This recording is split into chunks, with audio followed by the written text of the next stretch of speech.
It is kind of. I am probably at one point just gonna completely crawl over and just scream into the mic or whisper. Yeah. So, Ooh, that could we can definitely turn it into an ASMR. And, Draco was my sexual awakening, and I watched Harry Potter for the first time at age 22. Oh my god. And on that note, ladies and gentlemen, welcome to Four Basic Witches. My name is Michael. I'm Ashley. I'm Katie. And I'm Jenna. And we are the Four Basic Witches. And on today's episode of the pod, we're going to be talking all things Harry Potter. Ooh, Tide Pods. That could be next week's episode. I am a Slytherin, and I'm gonna be very biased, so just keep that in mind. The two siblings on the couch, which is myself and Jenna. Hello. We are both Ravenclaws. The Superior House. Oh, no, we're gonna talk about that. And to balance out all the conflict, you're gonna have me, Katie, the ever so confused of their identity, and whether or not am I a Gryffindor or a Hufflepuff. I really want to be a Gryffindor, but I'm probably a Hufflepuff. All the Hufflepuffs, all like one person watching is like, hey, Hufflepuffs aren't bad. They're particularly good finders, and we love them for that. You're great finders. How and her. Okay, so there are no like biases that are as strong as I think like the Gryffindor versus Slytherin. Like, if you're a Gryffindor, you're either like Gryffindor is the best house and Slytherin can just suck it, or you're like Slytherins are cool. I beg to differ. Really? I say the Hufflepuffs are the most biased house because they have to put forth extra effort to be accepted because everyone hates Hufflepuffs, even though Hufflepuffs loves everybody. I don't hate Hufflepuffs. I don't hate Hufflepuffs. I don't personally, I'm just saying the general You hate a consensus. Hufflepuff. No. I don't think. The thing is, I think it's an interesting situation. I don't think it's necessarily that people outwardly hate Hufflepuffs. I think because Hufflepuff plays such a smaller part, especially in the films, as a house, Yeah. that they're looked down upon just mostly because they're not like a known house that has much narrative focus. I mean, Cedric. He died. But he died. He's Yeah. literally just in one movie. He's That's true. in one movie, and that's really the only Hufflepuff character you kind of get to know besides, is his name Ernie Macmillan in the Chamber of Secrets that gets, Oh, and he died too. he gets petrified. And Tonks, Tonks, also a character, dead. Dead. Okay. Wow. I think that just the author doesn't like Hufflepuffs. I would say it's not necessarily the hated house, but it's a forgotten house. Yes. A neglected house. It's the redheaded stepchild. Cheers. All the Weasleys. The Weasleys? Yes.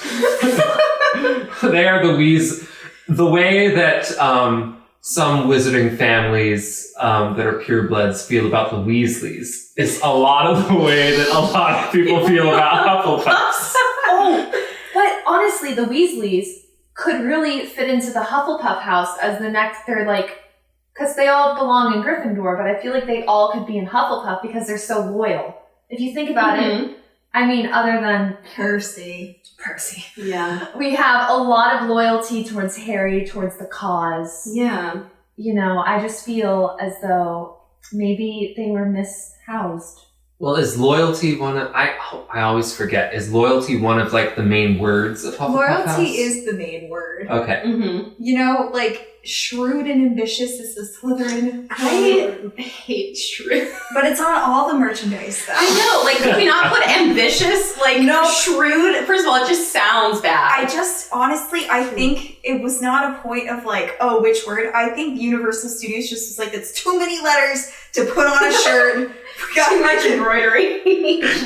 It's just too Lots much. of goods. And I think the thing is, don't get me wrong, we all want a Hufflepuff as a friend, but Mhm. I've always gotten annoyed where people are like, oh my god, you're immediately a Hufflepuff. Not because they're a bad house, but because they're just like, you are not the main character in your own life. no. As a That BuzzFeed quiz. You just suck. quiz said I am not the main character in my own life, and I was a little hurt at 2 a.m. Well, I think that's if what- you're not the main character of your own life, have I got the film for you to watch later? The Holiday, starring Kate Winslet. I let her sit in the front every time in Ashley's car. In fact, I insist on it because I say, Katie, you need to be the leading lady. Did you of your say life. Ashley's car though? It's not your car. This is my car. I bought it. I am the main character in that car.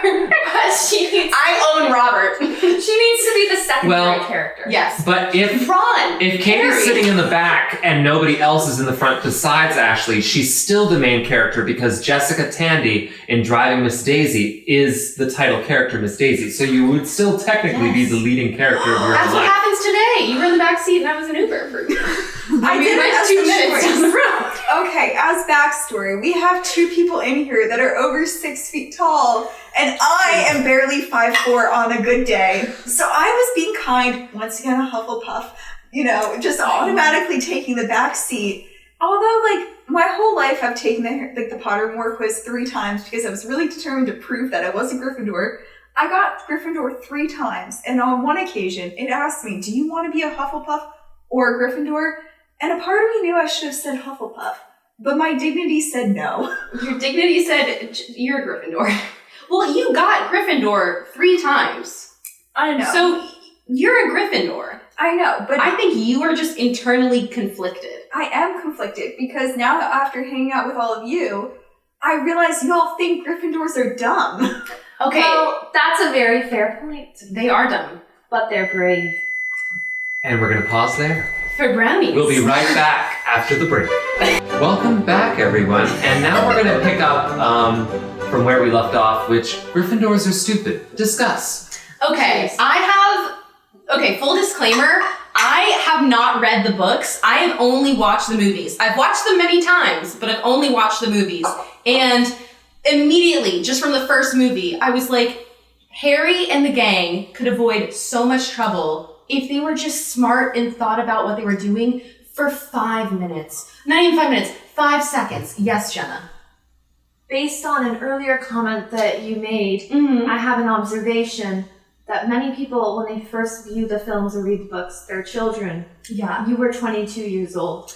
And so I feel like you were able to logically think about this, so your perception may be different than the most popular group of people who watch Harry Potter, based on their familiarity with it and their first impressions. But even Fair point, though. Fair point. That's a very fair point. But even the later books, they still do dumb stuff where I'm like, if you just thought about this or you just asked for help or just informed people on what was happening, maybe this would have been a lot easier for you. Maybe if you went about this a smarter way. For example, in the first movie, when there's a troll and Hermione's crying in the bathroom, instead of telling, I don't know, the head boy or telling Dumbledore or literally McGonagall, anyone that could help them about the troll and Hermione having her breakdown in the bathroom, they don't tell anyone. They sneak off and go, fight the troll themselves. I have 2 points to make on that front. Okay, yes. So I would say, 1, being headstrong and charging into danger, damn the consequences, is a defining characteristic of Gryffindors. Absolutely. Yes. B, my second thing, is that I think for that particular situation, the rules that are in place regarding where students need to be at certain times could have deterred them from the fact of going to find help because, oh no, we're going to get in trouble. Let's just handle this ourselves so that way we don't get in trouble with the structures that are in place. So maybe it was more of a systemic problem with Hogwarts at that time. It's kind of like when you get to college and they make you do that module online where you have to talk about drinking, and they say, hey, if you get really blackout drunk but somebody's in danger, they have alcohol poisoning, take them to the hospital, call 911. But maybe they weren't progressive. This was back in the 90s where this was written. So maybe they said, hey, you'll get in trouble even though you need help. Well, what's Perhaps. worse, getting in trouble or being dying? killed by a troll? Maybe this is just the Slytherin in me coming out. I'd rather go get help. Okay, just a fair point. In the movie 3 or book 3, when they're shown their worst fears, with that sequence. Hermione's this expulsion. She doesn't fear death. So they probably figured Hermione would rather them, risk it for the biscuit instead of risking that she may get expelled or detention. Like that was her big fear motivator for the first several books. And then, she suddenly realized that maybe there's things worse than being expelled from school. Dying by being mauled by a troll. And another point to bring up about the troll moment is that they assumed, because the troll was in the dungeon, is what they had heard. And the bathroom was, I think, on the 3rd floor? Not in the dungeon. It's not in the dungeon. So, troll in the dungeon! Troll in the dungeon! Okay, thank you. Anyway, but they were aware that the troll was anywhere else other than the dungeon. So they were only simply going to collect Hermione at the time. By the time they got there, they saw the troll entering the bathroom. They probably thought, oh shit, we do not have time to go and find somebody. Yeah. She could die in the time that we go and try to find somebody. Meanwhile, we're here. Maybe the 3 of us at least can take it on. That could be the quick thinking that might have gone through their heads in combination with the headstrong damn the consequences. Yes. Okay. That does make sense. But I would still like to say, Mm-hmm. could have sent one of the 2 to go get someone for help. And All right, who do you send? Do you trust probably Ron? Do you trust But do Ron you with trust that? Ron to go do that? Harry But do you also trusts him trust- with his life. I see. Well, that gets into Ron as a person, and I'm not sure. If We're not going to attack Ron. Jump We are not attacking Ron. Ron's a good person. He's a He little is. confused. Yeah. He's just your typical teenage boy. He's like a wizard with ADD. Yeah. I'm scared of spiders. I'm scared of spiders if they're big and hairy like Aragog. That makes sense. Aragog. Oh yeah, that Aragog, he's a real bad fella, Oh, you better look out there. Six will do my favorite scene. With the pictures. It's probably not going to get picked up, but I think that was probably the best part of this whole. No, I saw it get picked up. The pinches. I love that. But yeah, I think that all the other houses just have a different lens because the book and the movies are told through Harry's perspective. So of course he's going to talk up The Gryffindor, side, yeah. no matter what, and he's going to talk down all the other houses. Yes, Katie. I would just like to point out that the Harry Potter novels would be very different if told from a different house. Oh, And I think that they would be a lot shorter because, let's just face it, if it was like a Slytherin told from the perspective, it would just be, I'm gonna talk to my father about this. And it's like, Potter. And then it would literally be Draco talking to his dad, being like, can you believe that Dumbledore buys this act of the boy who lived? And he's like, we gotta just focus on murdering him, okay? Like, keep this in mind. And then a Ravenclaw would be like, oh man, I really gotta study for those owls, Yeah. And like, they'd be like, so what? There may be a genocide on our hands. We gotta study for the test. the exams. And the Hufflepuff would be really focused in on the traits. Let's be real. They'd be probably the most aware out of everything, but they'd be really focused on those chocolate frogs. They're like the people who are psych majors, and they're just armchair psychology the entire situation. Thinking. It wouldn't surprise me if there's some puffs that were like, I wonder what's going on with those 3. Can you like a pup being like, can you just believe what they've been getting themselves into? Just, Like, oh my gosh, can they not follow the rules for like 2 wow. minutes? Oh my god. And Oh we're my still God. house number 4 after all this. Oh my god, yeah. Another thing for Hufflepuffs. They're always the bottom house. Yes, Jenna, I'm sorry. What were you going to say? Oh, thank you. Thank you so much. I really You're welcome. appreciate that. I was gonna say that in general, when they talk about like the darkness factor, Mhm. I feel as though through Harry's lens and through like the way that the world is, it kind of goes like Gryffindor to Hufflepuff to Ravenclaw to Slytherin. So Ravenclaws are kind of portrayed to be like more on the darker half of the spectrum of the schools, and yet they bring in Luna Lovegood and Cho Chang, and they say, look, we've got some good guys in there. Meanwhile, in Slytherin, they were like, look at these fuckers. None of them are good. And guess They're what? all shit. And guess what? The ambitious thing. I would question whether or not there's a Slytherin out there who would say, I want to be ambitious and I want to be the hero in this story. I'm going to go to the dungeon and I'm going to get that troll because I'm ambitious as fuck. Okay, thank you for your time. I feel like, okay, so to answer that last part of what you said, I don't think a Slytherin would say, I'm ambitious, so I'm gonna go try and kill this troll by myself. I think Slytherins have immense self-preservation. They just want to preserve their sense of self, their like perception by other people, how other people perceive them, and also just like their well-being. I myself as a Slytherin, I'm not gonna do something that's gonna put myself in harm's way. And if I'm gonna, like, if I have to do something or there's a chance to do something that's gonna damage my reputation or how people see me, I'm not gonna do it.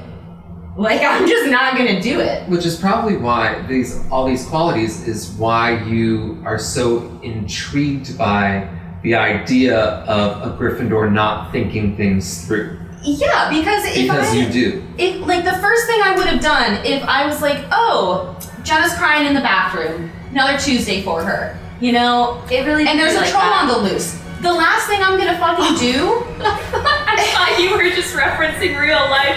But you were saying I'm like Hermione. yeah. And And we're gonna hold there. for another brownie check.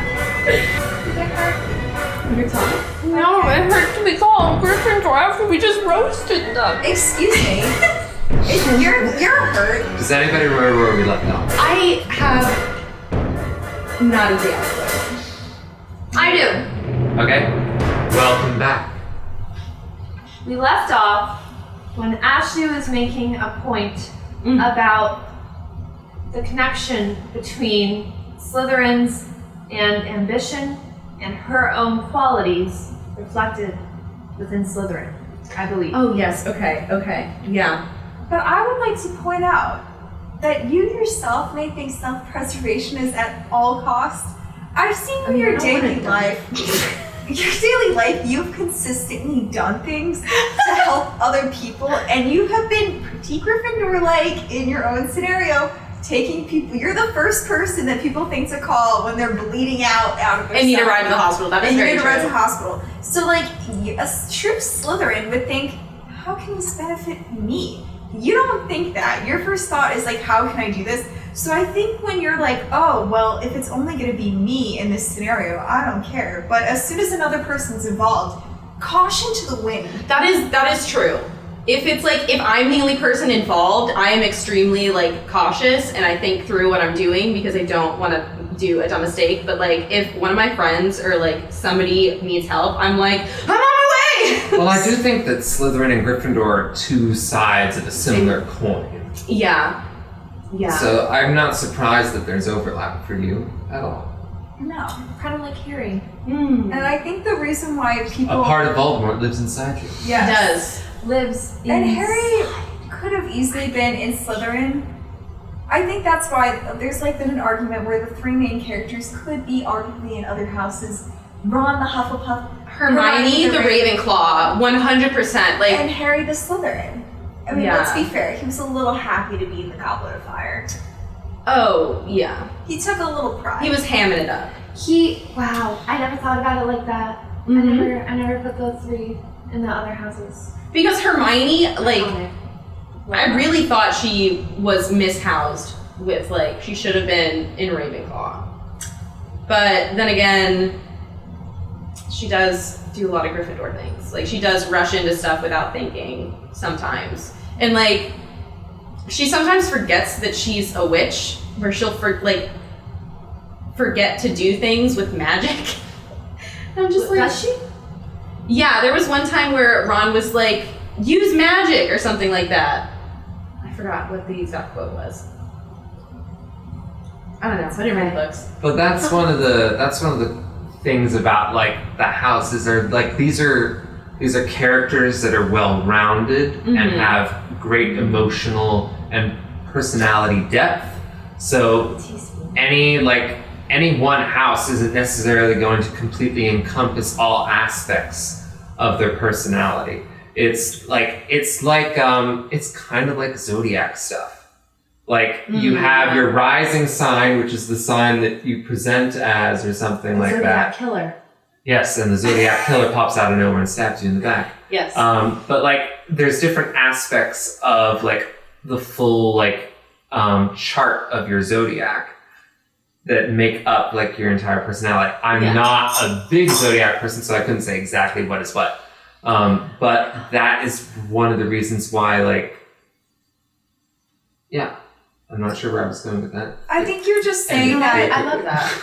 everyone, like, there's different types of bravery, even in Gryffindor, or different types of smart. Like, I think, like, when we, you know, if we all know Luna. Usually we wouldn't put Luna right away in Ravenclaw until we get to know that person. Because she's a little wacky, and you don't automatically think wacky people as smart people. But she is really smart. Mm-hmm. Mm-hmm. Yes, Jenna, the Ravenclaw. I identify, I think personally, with Luna Lovegood. I thought you were going to say Snape.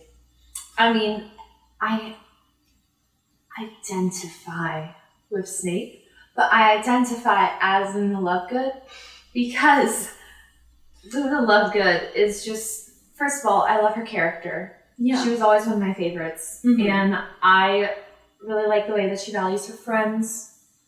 I just think that she's practically perfect in every way. And though I hate myself, I feel as though I am closest to her in terms of like the way that people perceive me, perhaps. That's the Snape in you coming out, the hating yourself. Yeah, I'm kind of a combination of Luna Lovegood and Snape. And I feel like no character, like, embodies one house more than Snape embodies Slytherin.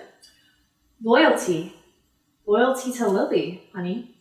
Yeah, but that I feel like that could also be a Slytherin aspect, because I don't think it would be very Gryffindor-esque, or no wait, loyalty is Hufflepuff. Yeah. Hufflepuff-esque to just be like, no, I'm done. That was it. I can't find attachment or connection with anybody else. That was the only person. But I feel like a Hufflepuff can find connection and friendship and relationships with a bunch of people because they're so good at making friends and finding them because they're particularly good finders. So, like, I don't know. When I picture someone as the house of, like, Slytherin, I picture Snape. He is the head of the house, Yeah. so that makes sense. Mm-hmm. And just a side note, I know this is unrelated, but the one reason why I don't think it could be in Ravenclaw is because in the books, they mention that every time you want to get into the Ravenclaw house, You have to answer a riddle. Riddle. and I would pull out my hair. I mean, yes, did I have good grades in school and I enjoyed school? But I think Hermione does not have time to be answering a riddle every time she wants to go back to her room. Like they said, people were sitting outside the dorm for hours, racking their brain, and like someone came along and like did it, and they had to rush in. I mean, come on, like that's ridiculous. That's excessive. Every time, like, are we giving the 7 years the same riddle as the first years? Like, that's just a little cruel. Like, now they can't use the bathroom. Yeah, some of them are like 12. Are you like differentiating the difficulty of the riddles based on the age and like Hazing. hazing? That's Hazing hazing. 101. Although I Hazing. enjoy the Ravenclaw house, I just don't think I could be a part of people who are like, yeah, you gotta give them this riddle to get in here. I would be I'm very horrible at annoyed riddles. very quickly. I do kind of love that. I would love to answer the riddle to get in. Every time. Cool. That's so cool. Yeah, That's basically I don't know. like our own home. You're tired after a long day. You just failed a We have to test. answer a riddle to get home, Jenna? Yes. Oh god. Like, can you imagine? I've never done that when I go to your house. To get into your house after like our long night, we're all feeling nauseous. Some of us have to really go to the bathroom. They're like, hold on. Hold on. Let me spill you a spell here and tell me a riddle. I would stop coming to your house. You know, we'd be like, I feel like we need to move. we're gonna start coming to my house more often. Like the Gryffindor room is like a password. I don't even think like I don't know. They never really talk about the Hufflepuff or the Slytherin codes to get in. But it's just like the fact that Luna's like, well, sometimes we have to wait, and these people. I'm like, Luna, we don't have time for this. In the crisis, We're fighting a war. The Dark Lord is back. We don't have time to answer riddle every time you want to get a notebook. Okay. Oh my god. Perhaps the Dark Lord is the best representation of Slytherin.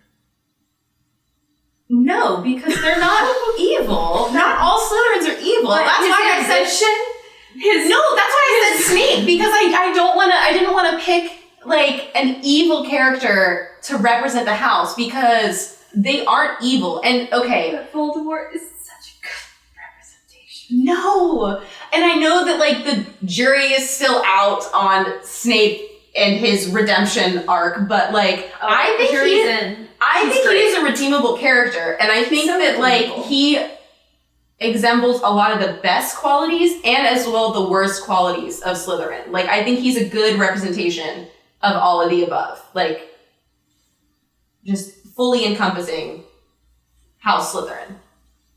I would. Just Does as Harry. anybody know all of like more traits about each house? I do. I know. Please go. So like a Gryffindor, they're like usually called as like charismatic, Mm-hmm.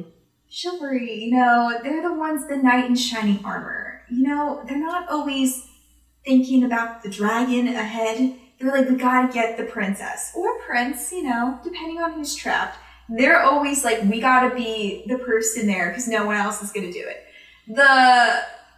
I'd say the Ravenclaw personality traits are usually the more logical house. If we're going into other characters, the Spock house. They're not bad. Mhm. They're not good. They're just looking at everything's almost a little too black and white. Like, there's not a lot of gray area in the Ravenclaw house typically. They're like, this is the answer.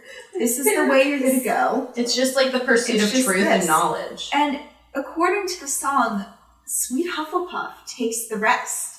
So we're just kind of lumping Hufflepuff. Once again, why I get annoyed when people are like, oh, you're a Hufflepuff. I'm like, I enjoy the Hufflepuffs, but when you say it like that, you're making me sound like I'm the last pick on the soccer team, which I have been all the time.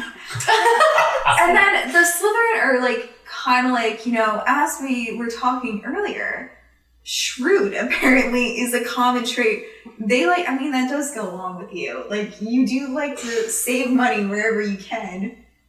Hey, but we're not shopping at Walmart, but we do like to. But that's shrewd isn't the same thing as frugal. No, it's just that you're trying to be smart to the point where it's like, we're cutting corners. A lot of corners. But like, no, but I think the Slytherin are just known as being very ambitious, which is like a difference between you're like, oh, you know, that's very close to brave. But I think it's not being like, oh, there's always kind of like, oh, what can this be happening for me? Or at least that's like the lens. They're like, oh, how can this better improve my life? And that's not being selfish. That's just like, I hate to say this, but most people do think like that. Like every time Yeah. you're like, oh, you don't just study for the test because you're hoping that you're gonna like learn things for other people. You're learning things for you. You want to pass. You paid money to take the class. Like, I don't know anybody, except for maybe like a masochist, who just continually makes decisions that put themselves at a disadvantage. I feel personally attacked. Well, I'm not saying. You don't make decisions like that. Well, I think there's like some points sometimes you do. with certain things. I think like Ravenclaws, they're little set in their ways. If they're like, because they do think that they're the smarter house, aka they have the right choice, you know. And then they're like, oh well, dumb Gryffindors, selfish Slytherins, and the sweet little Hufflepuffs will go along with my agenda. And that's not, no house is good or bad, but I think that, you know, everyone thinks that they're the best and the worst sometimes. It's like in life, everybody has like their positive qualities and everybody has their negative qualities, and like Yeah. that's part of the nature of human beings. Yeah. Yeah. And I feel like each trait within each house, like bravery, could be a good thing or a bad thing in different circumstances. Or like ambition could be a good thing or a bad thing. That's very true. Intelligence in search of wisdom can be a good thing, or it can be a bad thing, depending on how you handle it and the means and whether it justifies the ends. Not really sure Hufflepuff kindness would be Loyalty to a cause is not good. Yeah. Loyalty Perhaps. definitely has like a positive and negative side. You can become trapped. Or loyalty to a fault. Yeah. Of like Or giving someone second chance after they've. yeah. The poor and downtrodden, as said in Hunchback of Notre Dame. Yeah. Yes. Like being friends with somebody and constantly self-sacrificing to maintain a friendship or to make other people happy can definitely have a negative side to it. Even though it's genuinely like seen as positive, it can be negative for the person. So each house and each traits of each house can be positive and negative. Wow. And I do notice in different friend groups, this is my first really diverse friend group of houses. When I've kind of made my friends take the quizzes over the years, and I've noticed most of them have been Hufflepuffs. You know, just as a trend, because I noticed that those are my longest friends because they're always like there. They're not Harry Potter people. They're just answering the questions honestly. And, you know, that just means they're like good for you in the long haul. I have noticed in the group that like, you know, you can't always have so many people of the same house. I don't know if this friend group would work if we had a bunch of Slytherins. Because, like, Bunch of me's. Yes. The friend group would fall apart in a week. If there's just four of Ashley, oh my god, no. Well, you and Jacob are both Slytherins, Ash's Yes. boyfriend, and you guys are kind of like on opposite sides of the spectrum For Slytherin, yeah. for Slytherin, in a way. He's just really ambitious. And I think that that's where he falls into Slytherin. And he's I was also much like gonna introverted. Refer to the chaotic energy Oh. versus the chill. Yeah. Oh, 100%. But that too. That too. Yeah. Are there? and that's been a roast on Ashley. It's fine. you Roast so me. Roast me, mama. I love you so much. I love you too.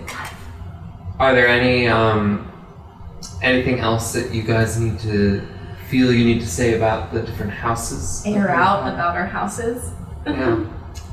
Or do you want to move on to talking about a specific character, or do we want to wrap things up? We can talk about different characters at a different podcast. So I feel like that'll be a long conversation about Snape. And I have very strong negative feelings towards Dumbledore. I don't like him. And Draco, I fucking have so much like sympathy for Draco. I think he was just a tortured soul. And so that's gonna take a long time to unpack on the next episode of 4 Basic Witches. Well, thank you all, listeners at home, for joining us on 4 Basic Witches. Well, we've been chatting today about things about the houses. This has no structure, Harry and Potter. it's gonna be a nightmare for you to edit later. I I am don't so think so. sorry. I think we did pretty good for I staying on was- topic. Only 2 brownie breaks. Orna! I must have Ona. I must have water. Goodbye. Goodbye. Bye-bye. Bye-bye now. Bye now.